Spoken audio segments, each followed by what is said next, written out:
Yo, what's up mga kaibigan? Nalina tayo magkwentuhan. Ang Philadelphia 76ers nga ay nagkakalat to say the least ngayong season. Projected sila na maging isa sa mga top team sa Eastern Conference, subalit dahil sa mga injuries and chemistry issues, sila ay may record lamang na 2 wins and 10 losses. Labas-pasok nga sa kanilang lineup si Joel Embiid at Paul George, habang si Tyrese Maxey naman ay may injury din. At dahil dyan ang nagbubuhat nga sa team na ito ay ang player na mas kilala pa ng mga fans bilang isang TikToker, ang rookie Jared McCain na may 3.8 million followers sa kanyang official TikTok account. Literal na social media superstar nga ito mga kaibigan. Pasayaw-sayaw lang nga ito sa TikTok, subalit sa last 5 games ay nagtala siya ng mga stats na 18 points, 27 points, 23 points, 34 points and 10 assists, and 29 points and 4 assists. So far ay siya nga ang best player ng Sixers sa last 5 games. Siya nga ang nagbubuhat ng team na ito. Hindi niya nga nabubuhat, subalit impresibo ang kanyang pinapakita sa draft class na ito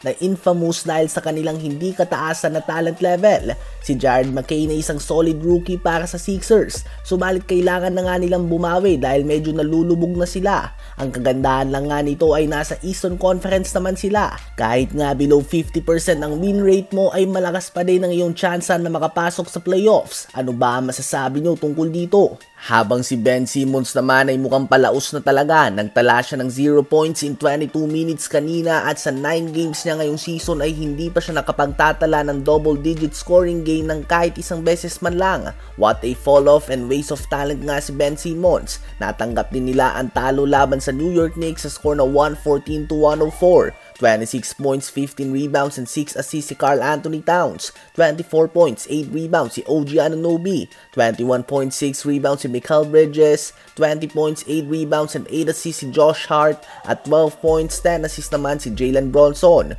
Mananatili naman ang Houston Rockets na hawak ang third best record sa West na 10 wins and 4 losses matapos sa tambakan ng Chicago Bulls sa score na 143-107.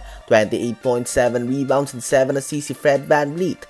20 points, 11 rebounds, 11 assists si Şengün. 18 points si Jalen Green.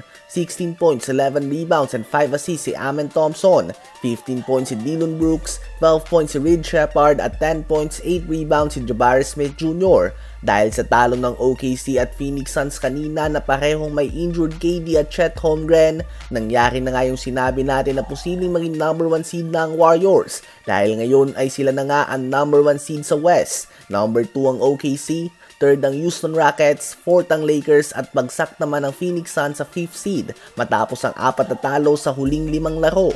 Subalit muling masusubukan nga ang Warriors laban sa Clippers bukas, ang tanging team mula sa West na tumalo sa kanila. Ang good news nga lang sa Warriors ay second night of back-to-back ito para sa Clippers na nakuha pa lang din ang panalo kanina laban sa Utah Jazz kung saan umabante na sa second all-time 3-pointers made lead si James Harden ahead of Ray Allen. Nagtala din siya ng 20 points, 6 rebounds and 11 assists kanina.